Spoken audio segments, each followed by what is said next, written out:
강연의 주제는 독일 옐라 레프만의 삶과 활동의 의미를 주제로 해서 말씀드리도록 하겠습니다.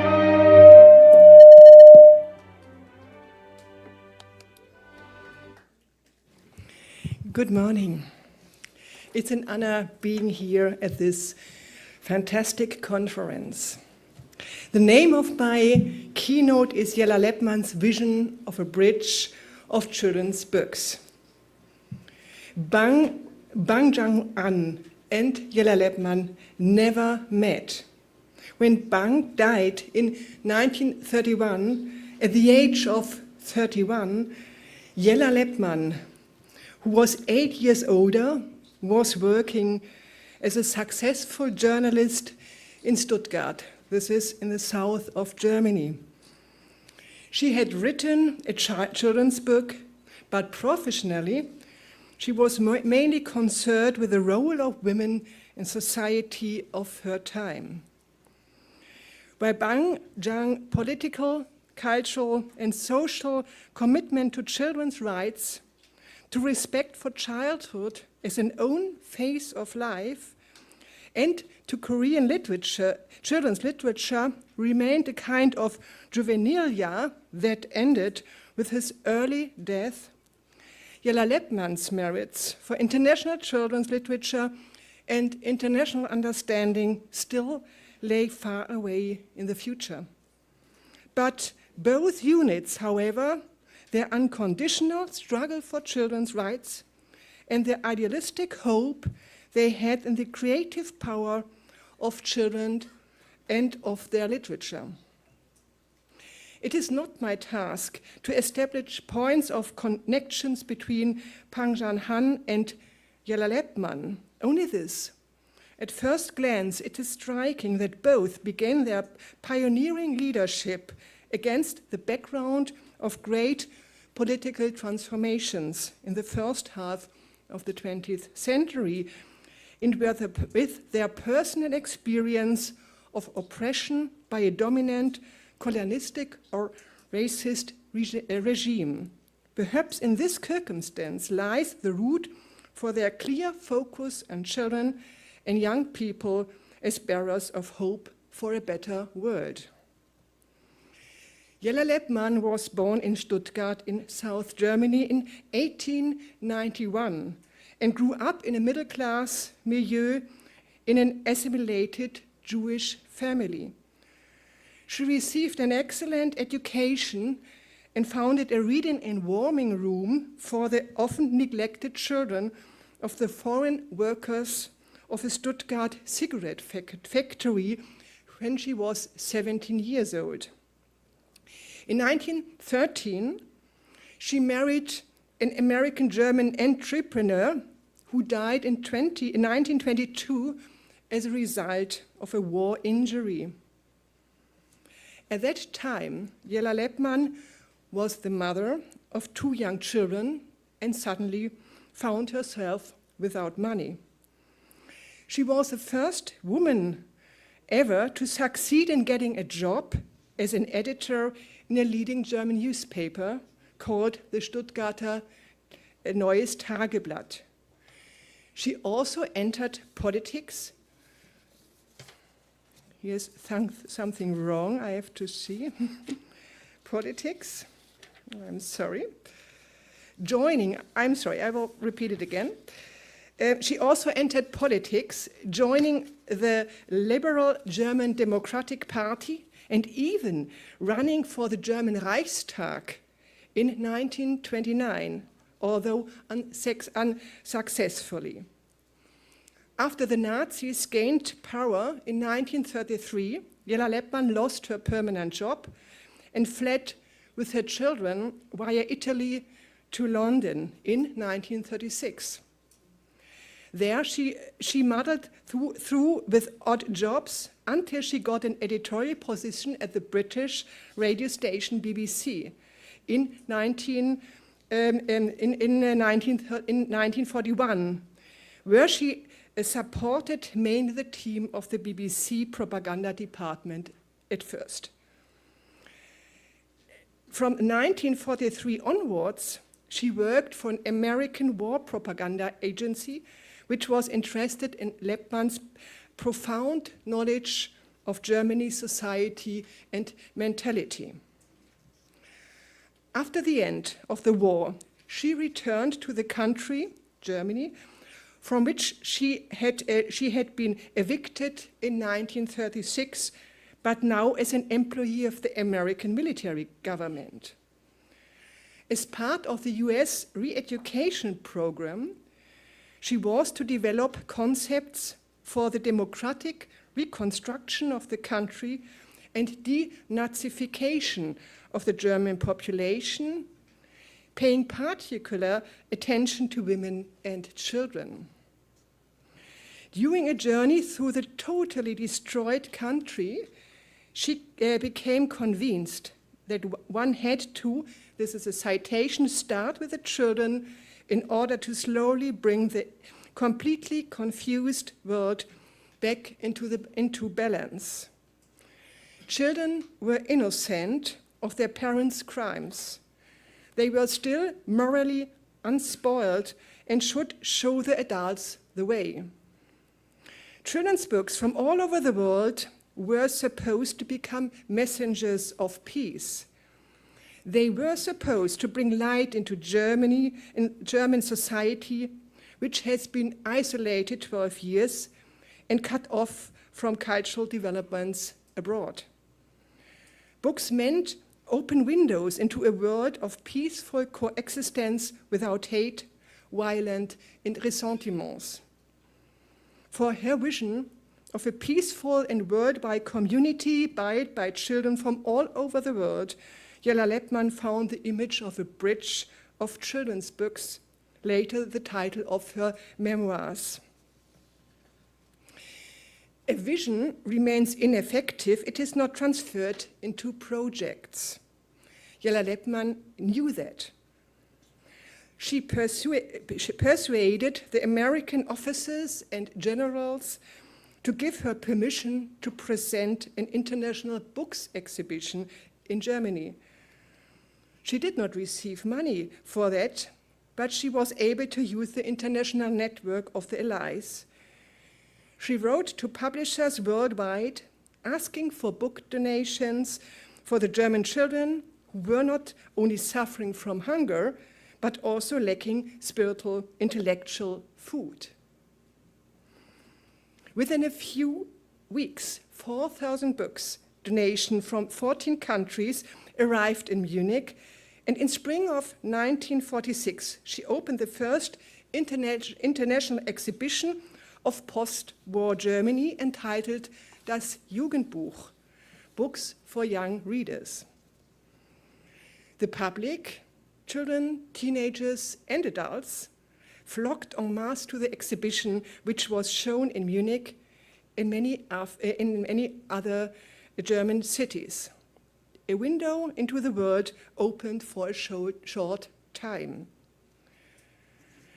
Since book packages from foreign publishers also arrived after the opening of the exhibition, the idea of transferring the book show into a permanent institution and founding an international youth library was obvious.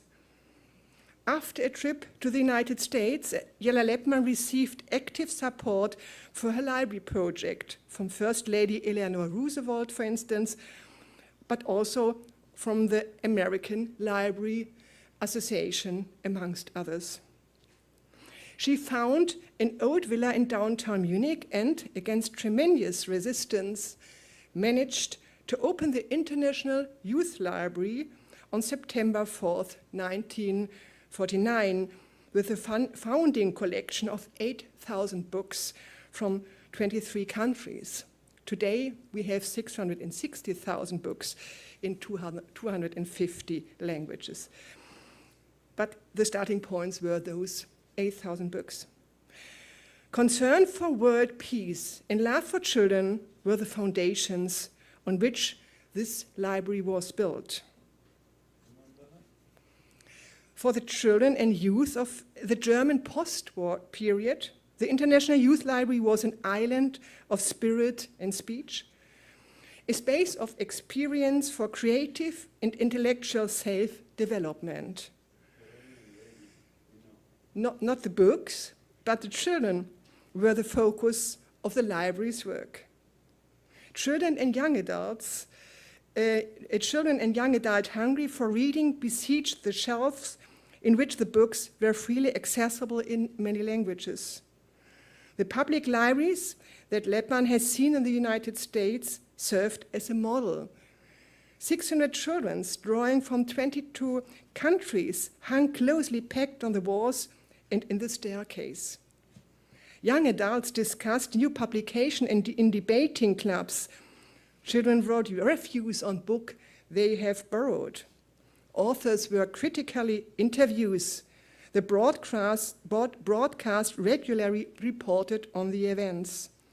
There was a theater group for young people and a United Nations for children focused on issues such like children's rights or global peace. There were weekly foreign language courses and the educational and child psychological lectures in the evening addressed to parents, schools, and educational institutions. Inspired by the art education work of the Museum of Modern Art, children painted on easels in a studio and took part in international painting and drawing competitions that Jella Lepman announced several times since 1949. The right of children to self-determination and participation was fostered. Conservative pedagogues and many librarians found the free spirit of the International Youth Library irresponsible. Others were enthusiastic about the Island of Peace and School of Humanity. Librarians sent by the American Library Association supported the professional establishment of the Young Library, which quickly became a magnet for children's books experts, pedagogues, publishers, and authors from all over the world. The first international congress, organized by Jella Lepman in 1951, was entitled International Understanding Through Children's Books. Like the founding of the library, this congress was a pioneering achievement. For the first time, the power and importance of international cooperation for the promotion and distribution of good literature for young readers and for a global utopia of peace was tangible. During the Congress, a group of like-minded people formed under the leadership of Lepman initiated an International Board of Trustees for Youth Books, which was founded in Zurich in 1953 as the International Book on Board for Young People, short IBI. 3 years later, Jella Lepman established the Hans Christian Andersen Award, the highest international recognition given to an author and an illustrator of children's books, which is still awarded every 2 years by IBI. In addition, she launched the international journal Bookbirds, which is still published today. Within a few years, Jella Lepman initiated projects and initiatives that paved the way for the internationalization, social valorization, and modernization of children's literature. The deep moral crisis after 2 world wars and the Holocaust was to overcome by focusing on the ideologically unburdened children's literature production of other countries. To this end, she planted a number of seeds that have blossomed and are still flourishing today in the work of the International Youth Library and IBI. Just as Pang Jang-han planted many seeds when he established Korean Children's Day 100 years ago, issued the Declaration of the Liberation of Children in Korea, and addressed adults in an open letter with the words, not to look down on children, but to speak to children with respect. These words are the key to both the development of strong children's personalities and outstanding children's literature. Many thanks.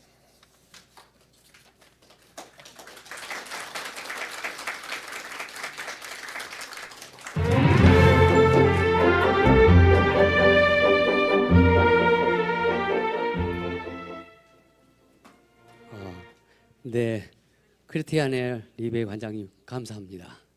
네. 이정서 선생님, 라베 관장님의 기조강연까지 개막식 공식 행사를 다 마쳤는데요.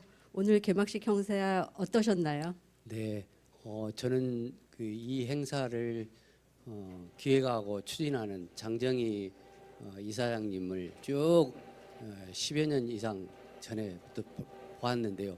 아주 능력이 출중한 대단한 분이라는 것을 느꼈습니다. 그리고 동화 작가이기도 한 장정희 이사장님이 이런 자리를 마련했다는 것은 우리 아동문학인으로서는 감개무량한 일이 아닌가 그렇게 생각합니다. 고맙습니다. 네. 저도 이 학술대회가 기획하기 전 단계 장정희 소장님의 이렇게 상상 속에 있었을 때부터 이 이야기를 듣고 이 행사를 준비해 왔습니다. 그래서 이게 실제로 이렇게 많은 분들이 한 자리에 모여서 아동문학 또는 아동문화 그리고 아동의 미래에 대해서 이렇게 이야기 나눌 수 있는 자리가 만들어질까 하는 의구심도 반, 또 이제 상상으로 끝날 수도 있겠다 하는 우려도 반 이 정도 있었는데 이렇게 그 회장을 가득 채운 선생님들의 이렇게 보니까 한편으로는 좀 울컥한 마음도 있고 굉장히 감개가 무량합니다. 모두에서도 말씀드렸듯이 지금 세계의 아동들이 평화롭고 안정적인 상황은 아닌 부분들이 너무 많지 않습니까? 근데 그런 상황들을 우리 모두가 모여서 어른들이 이렇게 고민하고 아동들의 미래에 대해서 염려하고 있다라는 것, 그것만으로도 이 자리가 충분한 의미가 되지 않을까 하는 생각을 하게 되었습니다. 그런 의미에서 이 자리를 사실 만들어 주신 방정환 선생님에게 정말 경의를 표하는 바입니다. 이상으로 오늘 개막식 행사는 모두 마치겠습니다.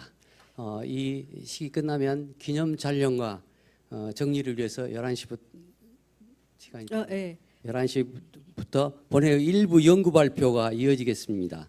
참가자 여러분들은 잠시 휴식 후 본회의에 남아서 참석해 주시기를 바랍니다. 고맙습니다. 네, 잠시 후 단체 기념 촬영을 하겠습니다. 내빈 여러분께서는 단상 앞으로 나와주시길 부탁드리겠습니다. 네. 끝으로 사회를 맡은 장미영, 이정석이었습니다. 고맙습니다. 감사합니다. 자, 앞으로 나오셔서 사진을 빨리 촬영해 주시면 휴식 시간이 조금 길어집니다. 그래서 적극적인 협조 부탁드립니다.